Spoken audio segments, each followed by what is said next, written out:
Barakallahu fikum, qu'Allah vous récompense. Donc, exceptionnellement, euh, en fin de compte, à la base, c'était prévu la conférence sur la parure de la femme musulmane et la pudeur. Mais subhanallah, le livre à partir duquel je devais faire la conférence, ben, je l'ai oublié en France. Enfin, c'est pas que je l'ai oublié, mais j'avais pas de place pour l'amener avec moi. Et ça m'embêtait de racheter le livre une deuxième fois. Donc, c'est pour ça que j'ai reporté la conférence. Et je vais essayer de voir, de trouver un créneau, ou de voir si je peux trouver le livre et la programmer assez rapidement.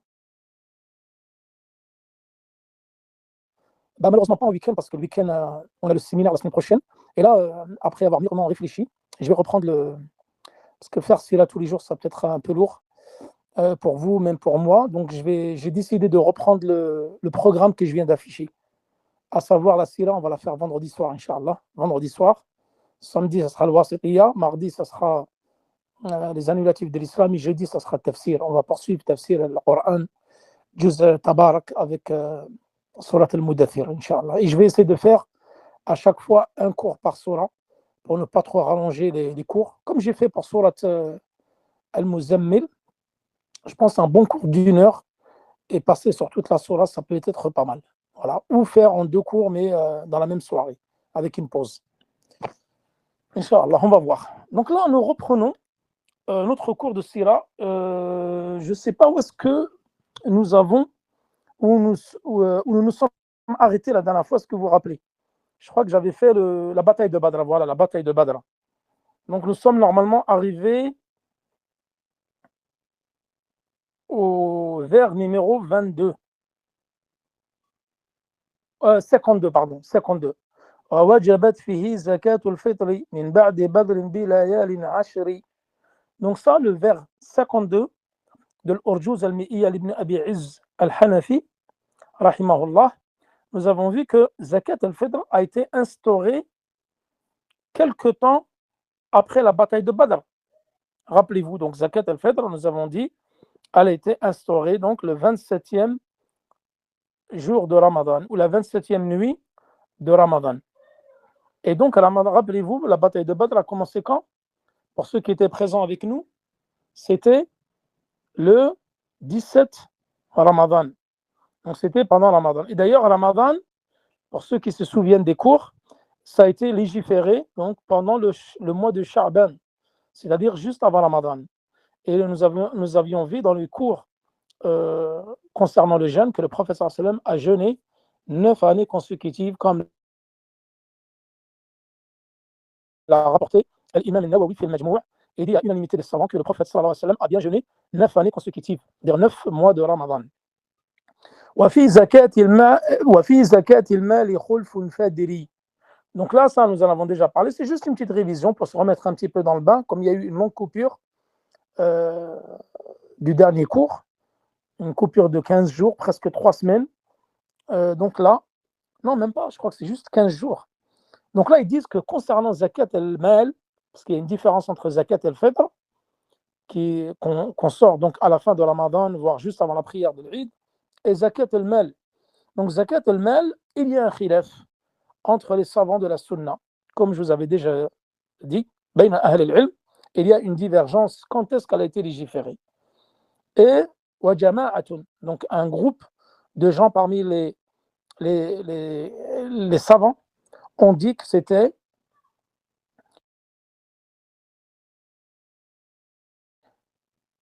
c'est-à-dire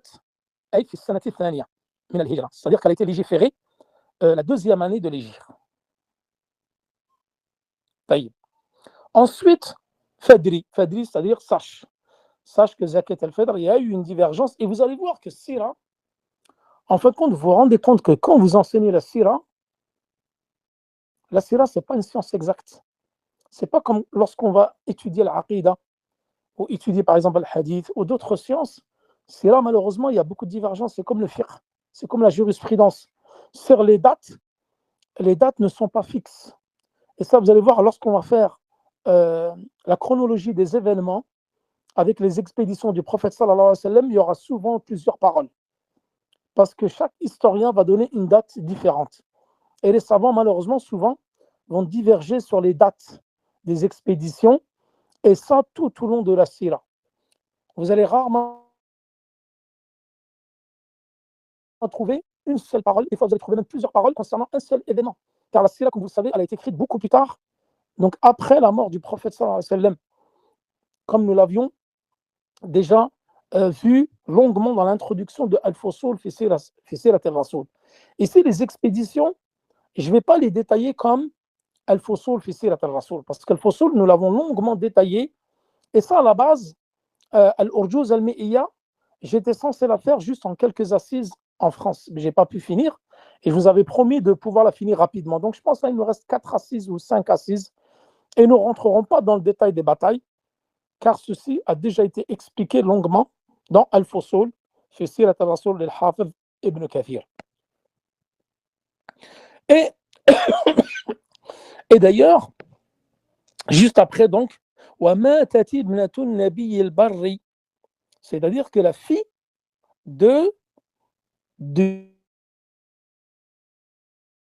du prophète sallallahu alayhi wa sallam, Ruqayyatun qabla ruju' as-Safri, zawjatu Uthmana wa Ussu Tuhri, Fatimatin ala Ali al-Qadri, wa aslama al-Abbas ba'da al-Asri. Qu'est-ce que cela veut dire? Cela veut dire que la fille du prophète sallallahu alayhi wa sallam, Ruqayya, est morte au retour du prophète sallallahu alayhi wa sallam après la bataille de Badr. Donc Ruqayya, qui était l'épouse de qui? Ceux qui savent me envoient les réponses sur le bot. Dites-moi de qui elle est l'épouse de Ruqayya, elle est l'épouse de qui exactement? Est-ce qu'il y a des gens qui peuvent répondre, Inch'Allah? Comme ça, je vous fais participer un peu. Écrivez les réponses sur le bot.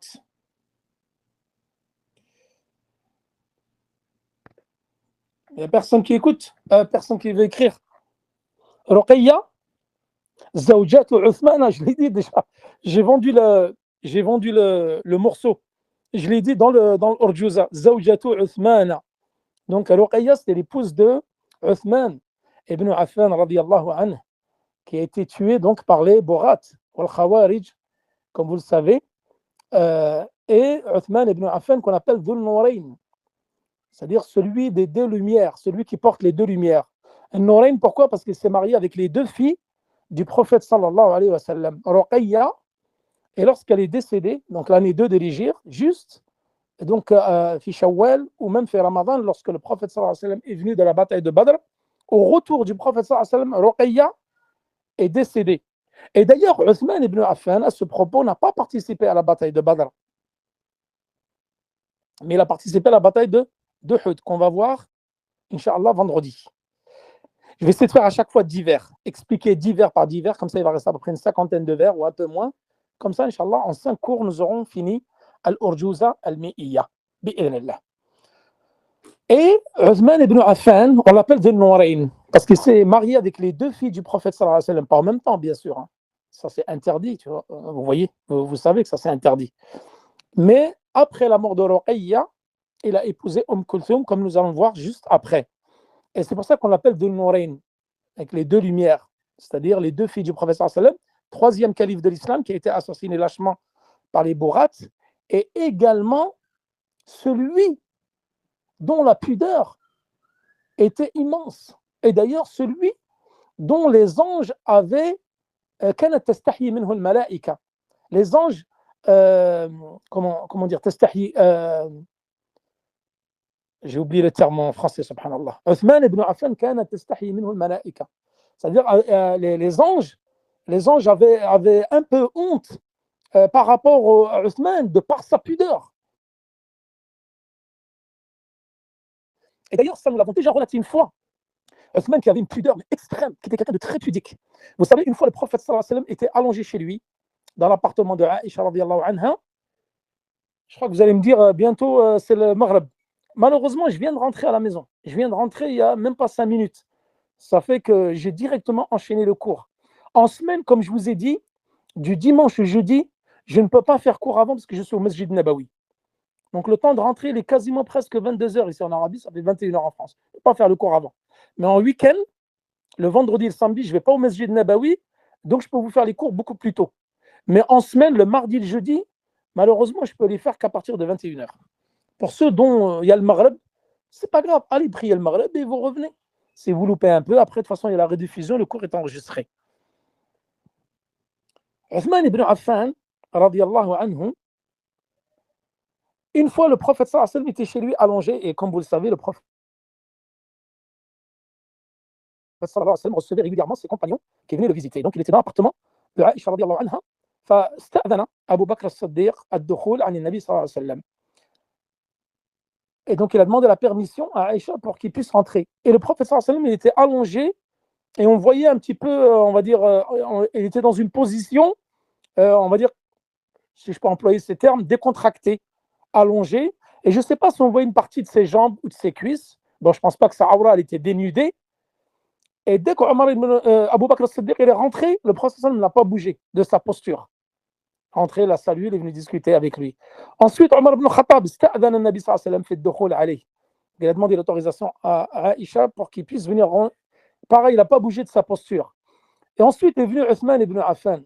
Et lorsqu'il a su que c'était Uthman ibn Affan, subhanallah, le prophète sallallahu alayhi wa sallam s'est levé, il a changé de posture. Stahya. Le prophète sallallahu alayhi wa sallam stahya min Uthman ibn Affan. Il a eu un peu honte de Uthman ibn Affan parce que Uthman ibn Affan, c'était quelqu'un d'extrêmement pudique. كما قال النبي صلى الله عليه وسلم عثمان بن عفان تستحي منه الملائكة. C'est-à-dire même les anges, tellement de par sa pudeur, elles sont gênées. Et les anges sont gênés par rapport à la pudeur de Uthman. Et comme les anges sont gênés par rapport à la pudeur de Uthman, alors le prophète sallallahu alayhi wa sallam était également très gêné. Donc il s'est mis assis alors qu'il ne l'a pas fait avec Abu Bakr al-Siddiq et Omar ibn al-Khattab. Subhanallah, Uthman ibn Affan, qui a épousé donc la fille du prophète sallallahu alayhi wa sallam, Ruqayya, première. Et d'ailleurs, le prophète sallallahu alayhi wa sallam a donné l'autorisation à Uthman de ne pas participer à la bataille de Badr, les Tamrid ibnatihi Ruqayya radiyallahu anha, parce qu'elle était malade. Donc il a dit à Uthman ibn Affan de rester s'occuper de son épouse lors de la bataille de Badr. Donc Uthman ibn Affan n'a pas participé à la bataille de Badr, il est resté s'occuper de son épouse qui était gravement malade. Et la preuve, c'est que juste après cela, Uthman ibn Affan, la fille du prophète sallallahu alayhi wa sallam est morte. C'est-à-dire que lorsqu'il est revenu de la bataille de Badr, alors elle est morte. Et d'ailleurs, ça, ce hadith, radiyallahu anha, la preuve de cela, vous avez deux preuves. La preuve, elle est dans le hadith de Ibn Omar.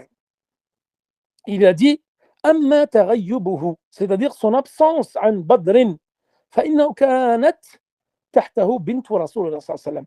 Pourquoi Uthman ibn Affan n'a pas participé à la bataille de Badr? Parce qu'il était en train de soigner et s'occuper de son épouse qui était gravement malade, Ruqayya, كانت مريضة. Donc le prophète il a dit إن لك أجر رجل ممن شهد بدرا وسهمه. Subhanallah. Il a dit tu as la récompense de celui qui participe à la bataille de Badr et tu auras également le sahm. Sahm, c'est-à-dire que lorsque le butin était distribué après la bataille de Badr, chacun avait une part de butin. Il a dit et tu auras une part de butin. والثاني عن عثمان lui-même qui témoigne, il a dit إني تخلفت يوم بدر فإني كنت أمرض رقية بنت رسول صلى الله عليه وسلم حتى ماتت وقد ضرب لي رسول صلى الله عليه وسلم بسهمي. C'est-à-dire qu'elle était malade et تخلفت يوم بدر, je n'ai pas pu participer à cette bataille car mon épouse était malade jusqu'à qu'elle soit morte. Radiyallahu anha. وقد ضرب لي رسول الله صلى الله عليه وسلم بسهم. Et Allah, le prophète sallallahu alayhi wa sallam m'a donné une part du butin. Radiyallahu anha.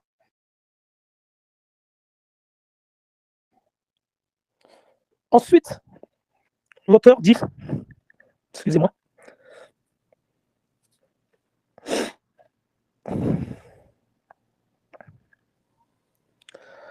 وعرس الطهر فاطمة على علي القدر وأسلم العباس بعد الأسر. Ensuite, donc l'épouse de Uthman ibn Affan qui est décédée, وعرس الطهر فاطمة على علي القدر. Ensuite, Fatima, radiyallahu anha, la fille du prophète sallallahu alayhi wa sallam, At-Tahira bintul Barri. Ici, ils ont dit Ursu Tohri. Wa matat al-Barri. Ici, en fait, j'ai oublié de le préciser. Bintul Nabi al-Barri. Ils ont dit هذا ذكره السهيلي صاحب روض الأنف dans son explication de la biographie du prophète sallallahu alayhi wa sallam, qu'un des noms du prophète sallallahu alayhi wa sallam, c'était Al-Barri. Al-Barr, min al-Birr. Ça fait partie de la bienfaisance, le bienfaisant. Et certains ont dit que Asma al-Rasoul sallallahu alayhi wa sallam tawqifiyya. Tawqifiyya, c'est-à-dire que les noms du prophète sallallahu alayhi wa sallam ont été révélés dans le Coran et dans la Sunna. C'est-à-dire qu'on ne peut pas rajouter des noms au prophète sallallahu alayhi wa sallam alors qu'ils ont été consignés dans le Coran et dans la Sunna. Donc certains disent que Al-Barr, ce n'est pas un nom du prophète sallallahu alayhi wa sallam, kama dhakarahu as-Suhayli. Lui, Suhayli, dit que c'est un des noms du prophète sallallahu alayhi wa sallam. Mais il n'y a pas de preuve concernant cela, car nous disons, comme l'ont dit certains savants, que les noms du prophète sallallahu alayhi wa sallam tawqifiyya, asma al-Rasul sallallahu alayhi wa sallam tawqifiyya, kama asma Allah subhanahu wa ta'ala tawqifiyya. Pareil, les noms d'Allah subhanahu wa ta'ala, c'est-à-dire sont dans le Coran et dans la Sunna. C'est-à-dire que tu ne peux pas venir toi et rajouter un nom, donner un nom à Allah qui n'existait pas, que Allah ne s'est pas nommé avec dans le Coran ou dans la Sunna. Et concernant le prophète sallallahu alayhi wa sallam, c'est pareil. Ils ont dit tawqifiyya. Juste après cela, donc après Ma'rakat al-Badr, il y a eu le mariage de Fatima, al-mar'atul afifa, at-tahira, la fille du prophète sallallahu alayhi wa sallam. Et d'ailleurs, une fois, j'avais cité un hadith dans la sira du prophète sallallahu alayhi wa sallam, parmi les 4 femmes, Sayyidat al-Nisa fil Jannah, les meilleures femmes qui seront au paradis. Et parmi elles, il y avait Fatima. Donc nous avions dit, il y a juste une fois, il y avait quelqu'un qui m'avait même corrigé, Jazallah khair. J'avais fait un lapsus concernant, j'avais parlé de Aïcha, mais en fin de compte, c'était Khadija, et c'était la femme de Pharaon. Et il y avait également Fatima, et il y avait Assia, donc Assia, Fatima, Maryam bint Imran, alayha salam, et Khadija radiyallahu anha. Moi, j'avais mentionné Khadija, Aïcha radiyallahu anha, mais Aïcha, je crois qu'elle ne faisait pas partie du hadith. Donc là, Fatima radiyallahu anha a épousé Ali ibn Abi Talib radiyallahu anhu, qui était le gendre du prophète sallallahu alayhi wa sallam, et également donc le 4e calife de l'islam. Ensuite, wa aslama al-Abbas ba'da al-Asri. Donc c'est là où il y a une divergence quant à l'islam Abbas. Islam Abbas, lorsqu'Islam al-Abbas radiyallahu anhu a embrassé l'islam. Donc al-Abbas, comme vous savez, c'est l'oncle du prophète sallallahu alayhi wa sallam. Donc le prophète sallallahu alayhi wa sallam avait 4 oncles. 2 qui ont épousé l'islam et 2 qui sont morts dans la mécréance. Donc Abu Talib, il y avait Abu Lahab, Al-Abbas ou Hamza ibn Abi Talib. Donc Hamza ibn Abi Talib qui est mort en martyr, comme nous allons le voir dans la bataille de Uhud, le prochain cours, Inch'Allah. Et vous avez l'Abbas qui s'est également converti à l'islam. Ici, il dit wa aslama al-Abbas ba'da al-Asri. Donc là, il y a une longue divergence concernant l'islam de Al-Abbas, l'oncle du prophète sallallahu alayhi wa sallam, donc l'oncle maternel du côté de son père. Donc là, ils ont dit Tariq al-Abbas, Tariq Islam al-Abbas. Quand est-ce que Al-Abbas, l'oncle du prophète sallallahu alayhi wa sallam, est rentré? Ici, An-Nazim ibn Abi al-Izz al-Hanafi, il dit Ba'da an usira al-Abbas, c'est-à-dire lorsqu'il a été fait prisonnier. Car Al-Abbas, radiyallahu anhu, a participé à la bataille de Badr, mais sous la contrainte. Sous la contrainte, comme nous allons le voir à travers les différentes preuves et les différents hadiths. Et d'ailleurs, il y a quelques divergences à propos de l'islam de Ibn Abbas. Donc, An-Nazim ici, il dit Islam Ibn Abbas fait partie de l'année 2 de l'Hijr, min ahdath as-sanati ath-thaniya min al-Hijra.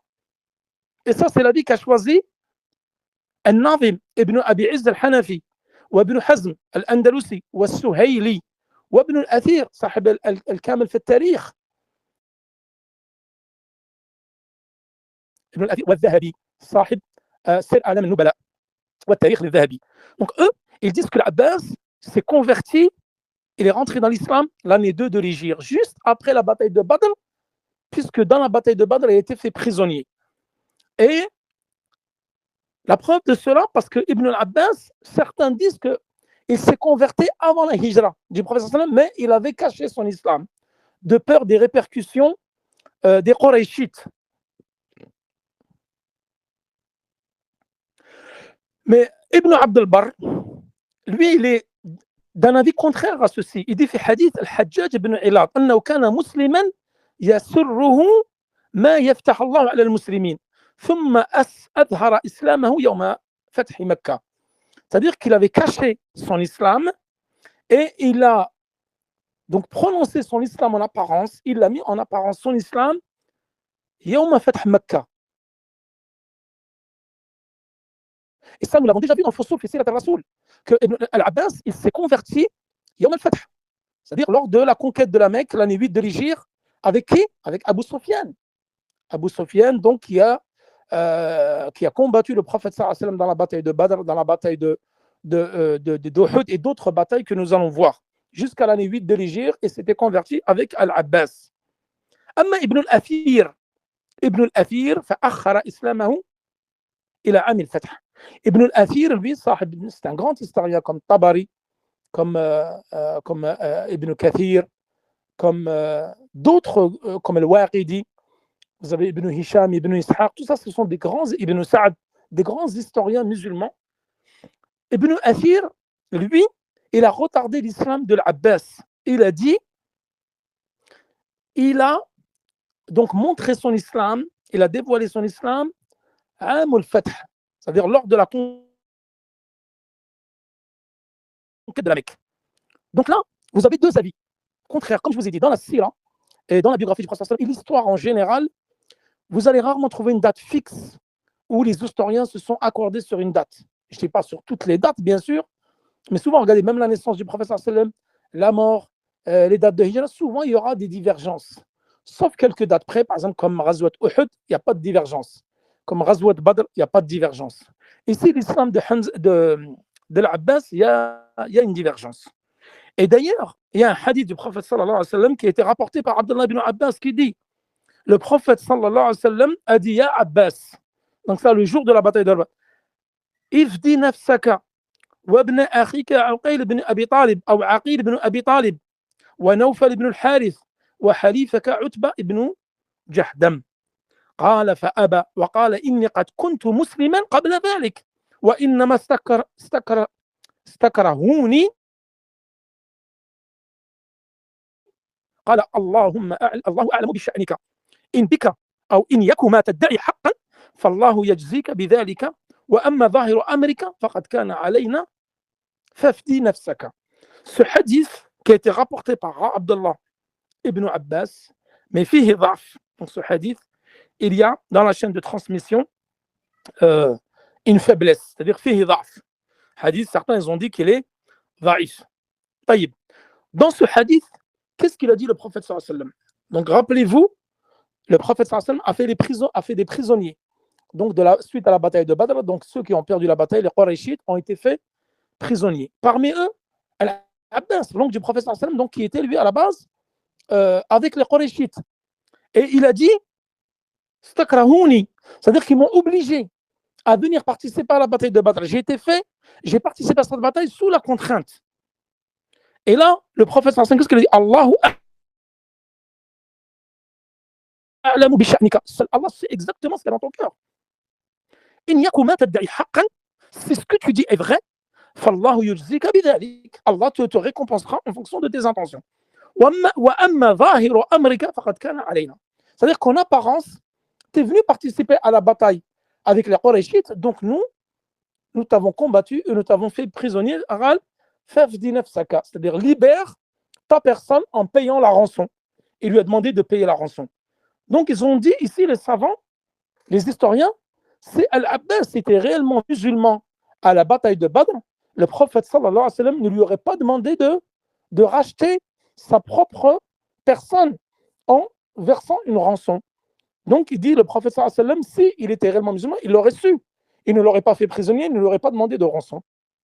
Et la vie qu'a adopté Ibn Kathir, fi al-Fusul, et comme je vous ai dit, Ibn Abd al-Barr, c'est que Al-Abbas s'est converti à l'islam l'année 8 de l'Hégire, Am al-Fath, l'année 8 de l'Hégire, lors de la conquête de la Mecque avec Sufyan ibn Abi Talib. Donc là, on avance, Inch'Allah, parce que là, on est en train de. J'ai déjà fait une demi-heure, j'ai expliqué un seul vers. Et moi, je comptais expliquer 10 vers. Donc là, vous allez me dire, c'est la prière. Malheureusement, en semaine, ça va être compliqué pour moi, parce que si je dois attendre la prière en France, c'est-à-dire qu'il faut que je fasse cours à 11h du soir pour finir à minuit. Et honnêtement, moi, ça me fait beaucoup trop tard. Donc ensuite, donc Aslam al-Abbas, donc ça c'est la vie de Nazim, c'est-à-dire celui qui a composé ce poème, Ibn Abi al-Izz al-Hanafi. Et nous avons dit qu'il y a divergence à cela, et la vie le plus juste, c'est qu'il s'est converti l'année 8 de l'Hégire. وَقَيْنُقَاعُ غَزْوُهُمْ فِي الْإِثْرِ وَبَعْدَ ضَحَّ يَوْمَ عِيدِ النَّحْرِ. أي قينقاع. Là, il y a un élément qui est important. قينقاع, c'est qui? قبيلة من قبائل اليهود الثلاثة. Donc, il y avait 3 tribus juives à Médine. Lorsque le prophète sallallahu alayhi wa sallam, et d'ailleurs, lorsque le prophète sallallahu alayhi wa sallam, lorsqu'il a fait la hijra à Médine, les Ansar qui ont accueilli, qui ont secouru le prophète sallallahu alayhi wa sallam, des Qurayshites, ils sortaient tous les jours. Et les Juifs, eux, ils habitaient dans des forts. Donc, ils étaient en altitude un petit peu par rapport aux habitations des Médinois, des Ansar. Et le premier à avoir vu le prophète sallallahu alayhi wa sallam lorsqu'il a fait la hijra, c'était un Juif. Ya Bani Qala. Parce que par rapport à leur ancêtre, leur ancien grand-père, en parlant des Ansar, faqad ja'a nabiyyukum. Parce que les Juifs savaient que le prophète sallallahu alayhi wa sallam allait arriver. Il était mentionné dans la Torah. Et ils craignaient. Et d'ailleurs, ils ont beaucoup jalousé les Ansar par rapport à cela. Ils étaient jaloux des Ansar, que les Ansar et les Arabes donc, avaient un prophète. Comme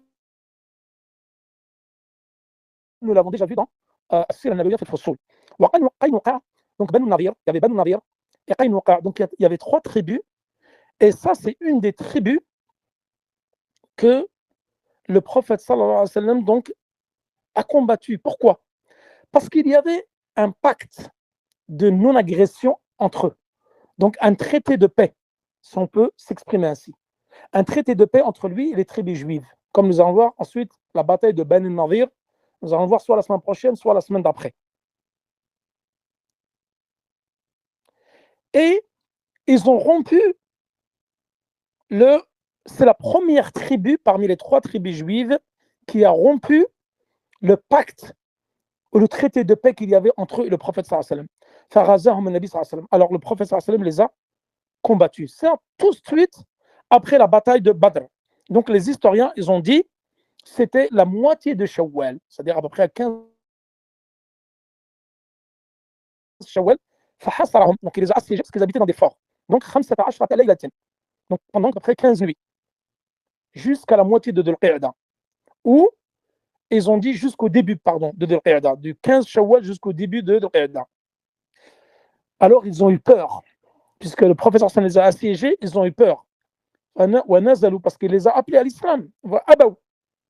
Donc ils n'ont pas répondu à l'appel du professeur. Donc ils ont accepté le jugement du professeur et le professeur donc les a laissés.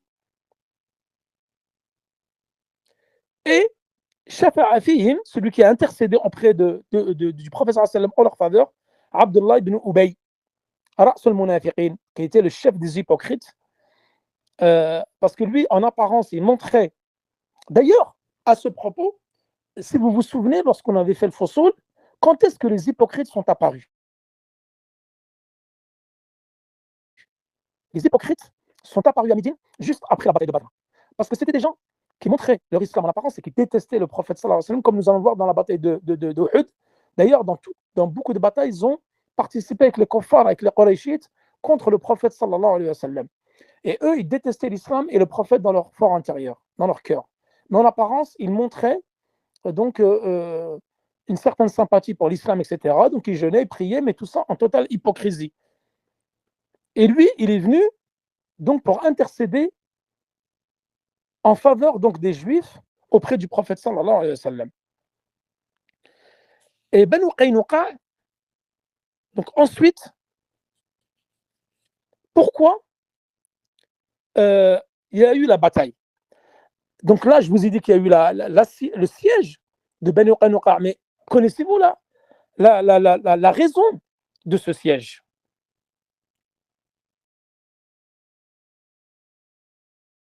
La raison de ce siège, comme on dit les historiens, une femme parmi les Arabes. Donc elle est venue avec une marchandise. Donc elle est venue vendre sa marchandise dans le marché de Banu Qaynuqa. C'était un marché donc qui appartenait aux Juifs. Ensuite, elle s'est assise à attendre. Et eux, qu'est-ce qu'ils ont fait? Ils ont voulu, parce qu'elle se cachait le visage. Donc les femmes, donc ils ne voyaient pas son visage. Et les Juifs voulaient absolument voir son visage. Et elle ne voulait pas montrer son visage aux Juifs. Et un parmi eux, il a pris l'extrémité de son vêtement et il l'a collé derrière son dos. Et lorsqu'elle s'est levée, c'est-à-dire ça, une partie de sa nudité a été vue par les Juifs. Ils se sont mis à, donc ils ont vu sa nudité et ils ont commencé à rigoler sur elle, à rire de ses formes, de sa nudité. Donc elle a crié. Et lorsqu'elle a crié, un homme parmi les musulmans a bondi sur ce juif et il l'a tué. Et les Juifs, qu'est-ce qu'ils ont fait dans ce marché? Ils ont attrapé ce musulman-là, ils l'ont tué. Donc pour se venger d'un des leurs qui a été tué par le musulman. Donc là, les musulmans, donc ils ont crié et sont levés et ils étaient très en colère.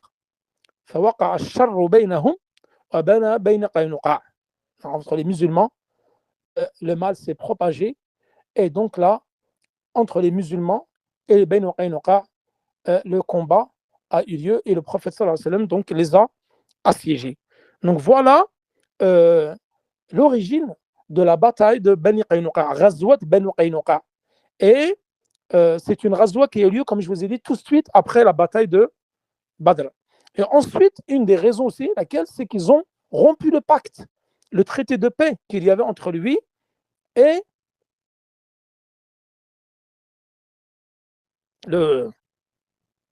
parce que le prophète sallallahu alayhi wa sallam avait un pacte avec eux.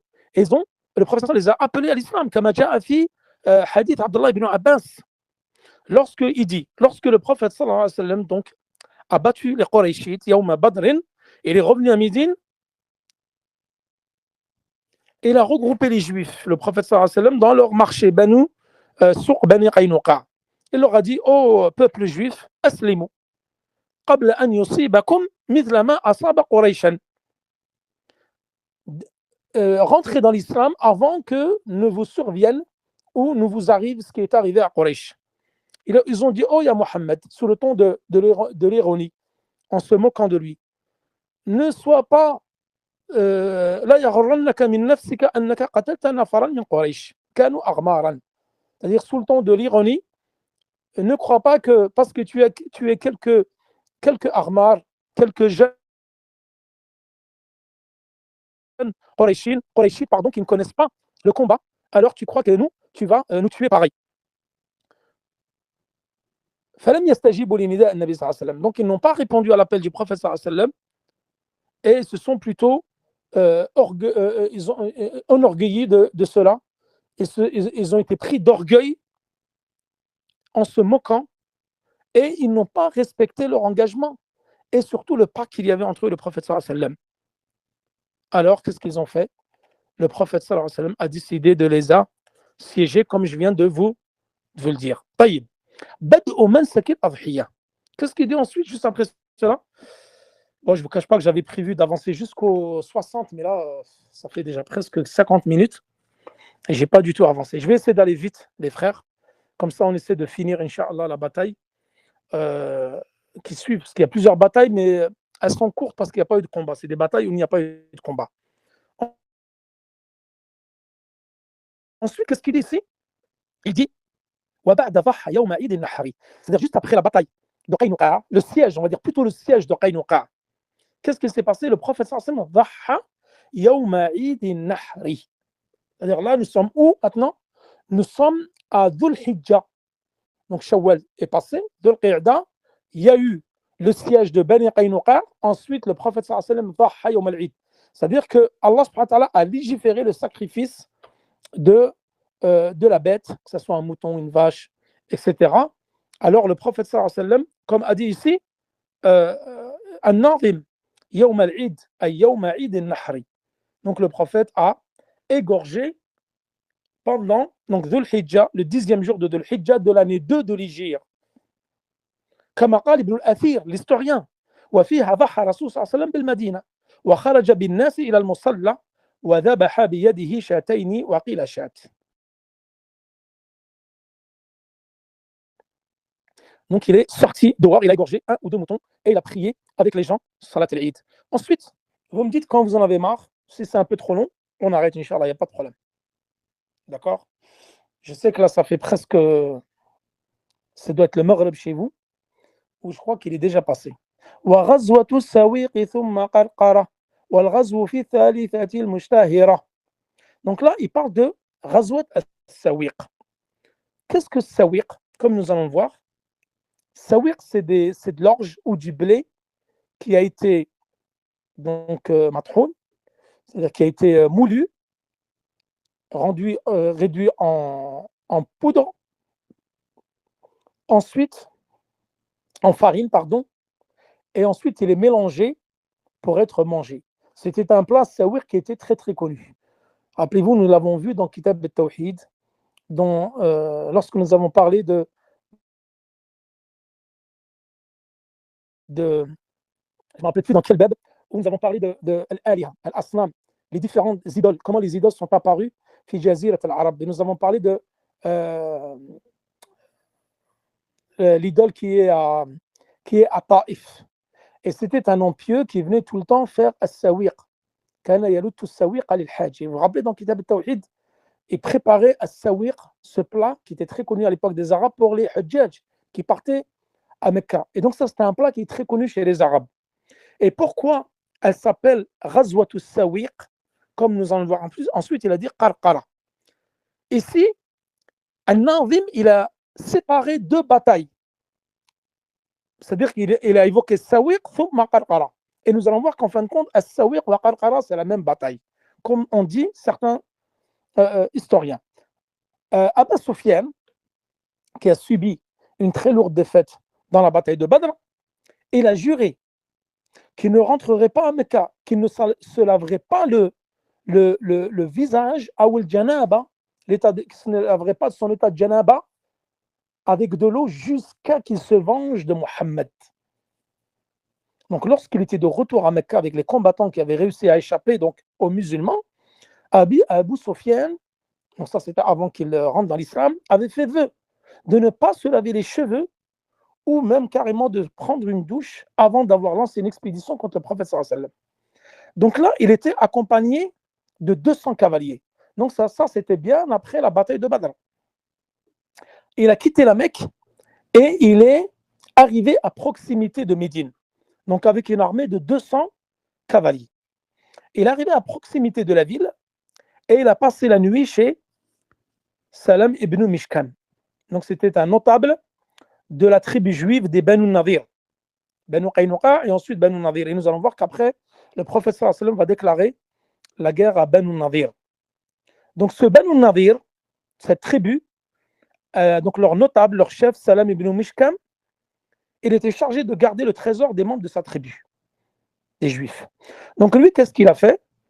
Salam ibn Mishkan, il a donné le gîte et il a donné des informations sur les musulmans à Abu Sufyan.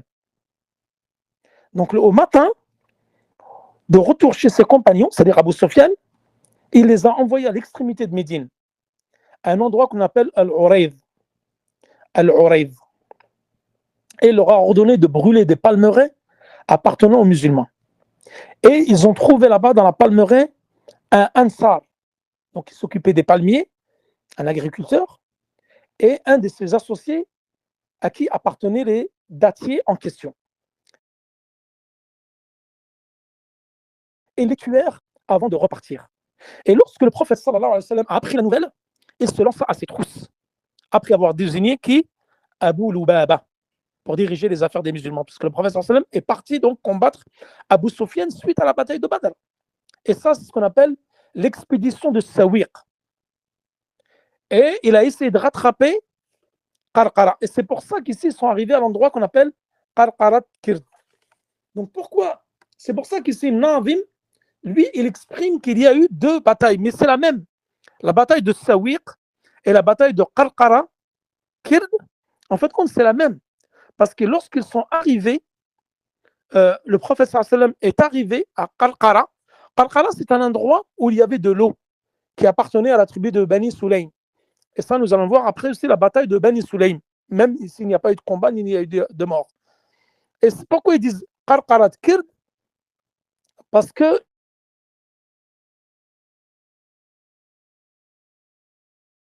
l'eau ici, là-bas, elle stagne. Min al-Qudra. L'eau stagnante. Et ce point d'eau-là, le prophète sallallahu alayhi wa sallam les a rattrapés à ce point d'eau-là, qu'on appelle Al-Qarqara. Qarqarat Kird. Et il n'a pas pu les rattraper, puisqu'ils se sont sauvés. Donc, c'est pas c'est Qarqara. Hein. Qarqarat al-Kidr. Al-Kadir. Ou certains disent Qarqarat al-Kadir. Et d'autres disent Qaraqirat al-Kadir. Donc, c'est un endroit qui est au sud de Médine. Donc, qui appartient à Banu Sulaym ou à Ghatafan. Ghatafan, c'est deux tribus arabes, comme nous allons voir la bataille de Ghatafan et Banu Sulaym. Donc, c'était un point d'eau. Ça, nous allons en parler après, parce que ça, c'était un point d'eau où Banu Sulaym et Ghatafan ont décidé d'attaquer les musulmans de Médine. Wal Qudr, ici, c'est un endroit où l'eau, elle est rassemblée.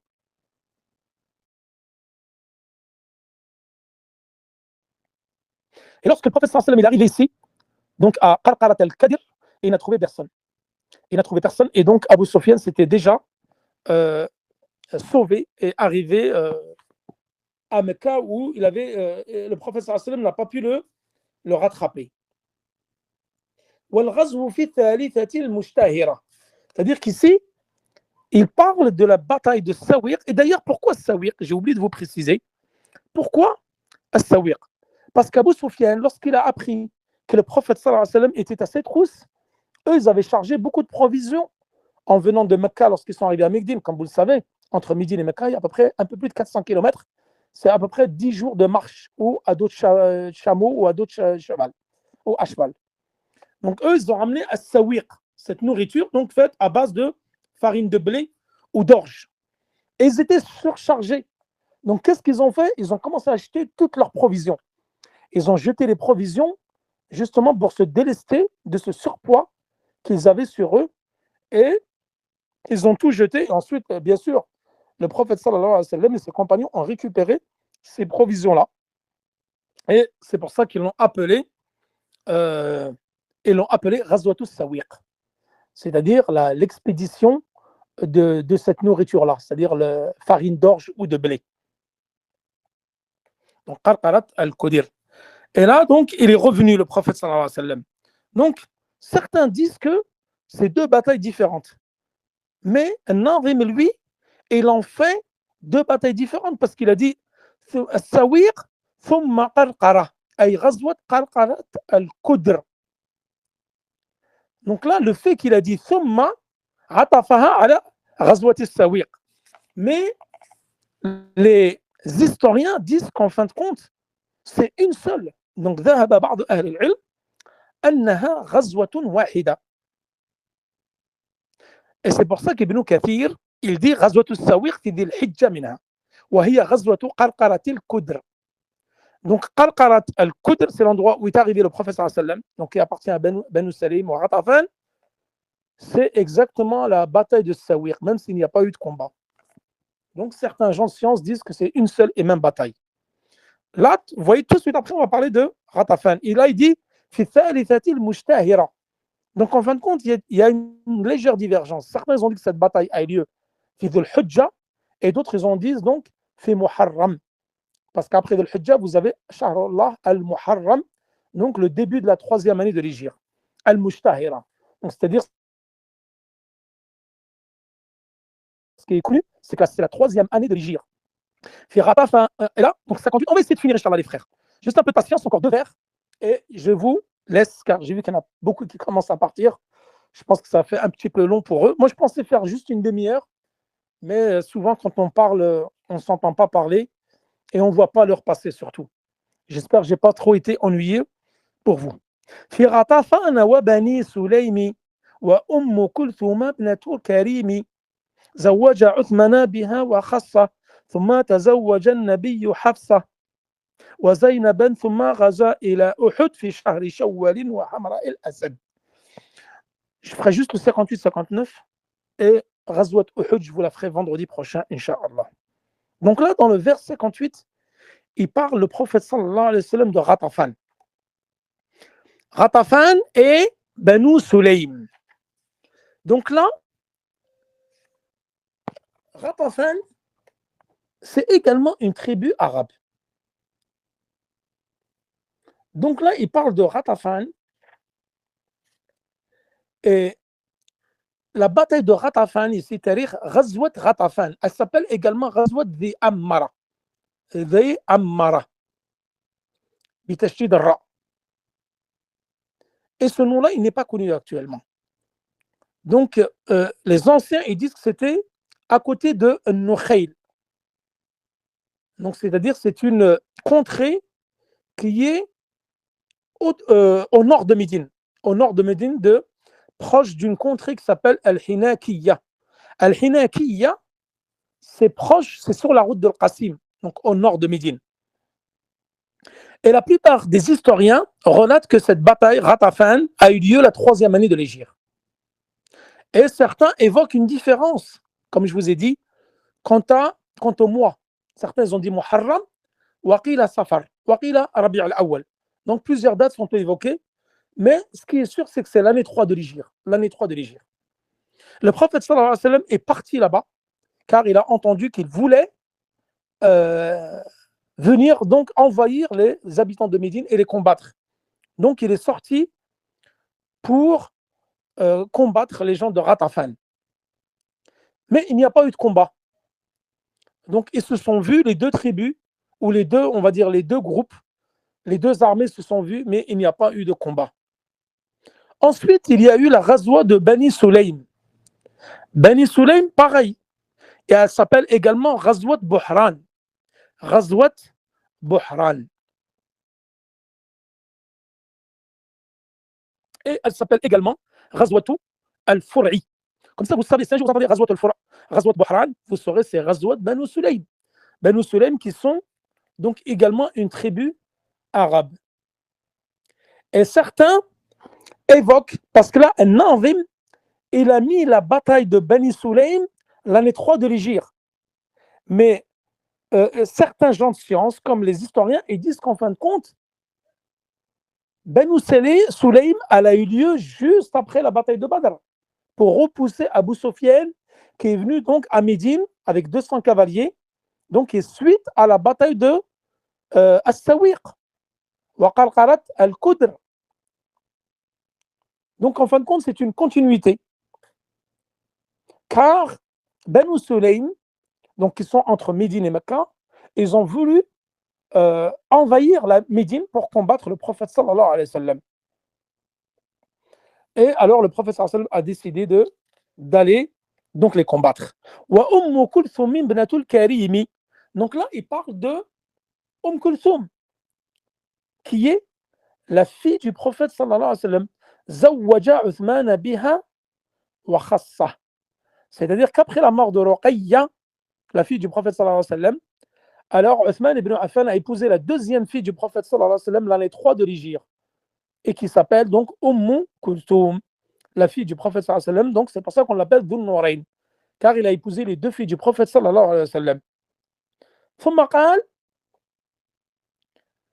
تزوج النبي حفصة. Et là, je finirai par ceci, Inch'Allah. L'année 3 de l'Hégire, le prophète, sallallahu alayhi wa sallam, donc après le mariage de Uthman, avec la fille du prophète, Kulthum, alors le prophète, sallallahu alayhi wa sallam, a épousé qui? Hafsa. Et Hafsa, qui est Hafsa? هي بنت الفاروق عمر بن الخطاب رضي الله عنها. Et d'ailleurs, une petite anecdote, c'est que Hafsa, رضي الله عنها, au début, elle a été proposée à Abu Bakr as-Siddiq, رضي الله عنه. Et Abu Bakr as-Siddiq, il a dit, je vais réfléchir. Je vais réfléchir quant à cela. Et je te donnerai une réponse. Et Abu Bakr as-Siddiq ne lui a pas donné de réponse tout de suite. Alors, qu'est-ce qu'il a fait? Il a été la proposer à Uthman ibn Affan. Et Uthman ibn Affan, il a dit, je vais réfléchir. Et il ne lui a pas donné de réponse. Et Abu Bakr ensuite, il lui a dit qu'il y avait un secret que je ne pouvais pas te divulguer. C'était que le prophète sallallahu alayhi wa sallam donc, était intéressé par Hafsa. C'est pour ça qu'il ne pouvait pas lui dire je vais l'épouser, je te donne une réponse, je ne te donne pas de réponse. C'était pour garder le secret du prophète sallallahu alayhi wa sallam. Et c'est pour ça qu'il n'a pas donné de réponse. Et suite à cela, donc Omar ibn Khattab a décidé de proposer sa fille, Hafsa, qui était âgée alors, à cette époque de 20 ans, au prophète sallallahu alayhi wa sallam.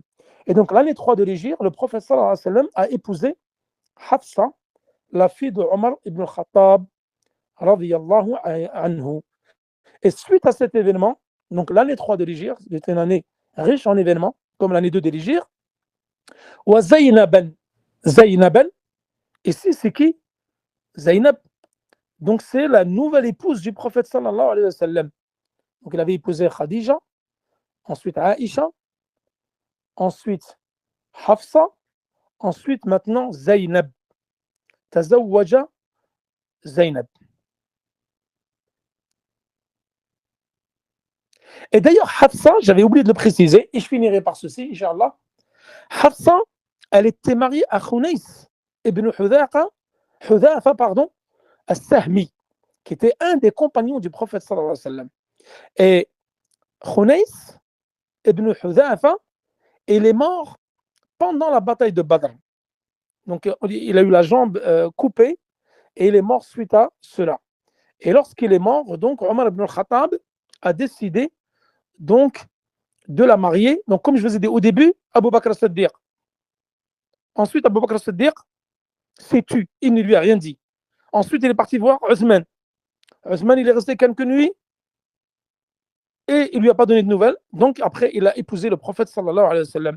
Et lorsque il a rencontré Abu Bakr, il lui a dit qu'il avait un secret qu'il ne voulait pas le révéler, c'était que le prophète sallallahu alayhi wa sallam avait prévu de se marier donc avec sa fille. Ensuite, donc, il a marié Zainab. Juste après Hafsa, la fille de Omar, et là, il s'est marié avec Zainab bint Khuzayma al-Hilaliya. Donc, il s'est marié avec elle, qu'on appelait Umm al-Masakin. Donc, Zainab, on l'appelait Umm al-Masakin parce qu'elle faisait beaucoup de bien, beaucoup d'œuvres caritatives, beaucoup de bienfaisance. ثم غزا إلى أحد في شهر شوال. Et ça, Inch'Allah, j'en parlerai le vendredi prochain, lorsque nous allons aborder. Inch'Allah, la sira, je vais la laisser tous les vendredis. Tous les samedis, le Wasitiyya, tous les mardis, Nawaqid al-Islam, et tous les jeudis, At-Tafsir. Et comme ça, on parlera de la bataille de Badr parce qu'elle va nous prendre un peu de temps. Et, alhamdoulilah, j'ai réussi à arriver au vers 60. C'est ce que je voulais. Je voulais essayer de faire divers. Barakallahu fikum pour votre assiduité, votre patience et votre engouement pour l'étude de la science, qu'Allah vous récompense grandement. Wa sallallahu ala nabiyina Muhammad wa ala alihi wa sahbihi wa sallam. Wallahu ta'ala a'la wa alam. Wassalamu alaikum wa rahmatullahi wa barakatuhu.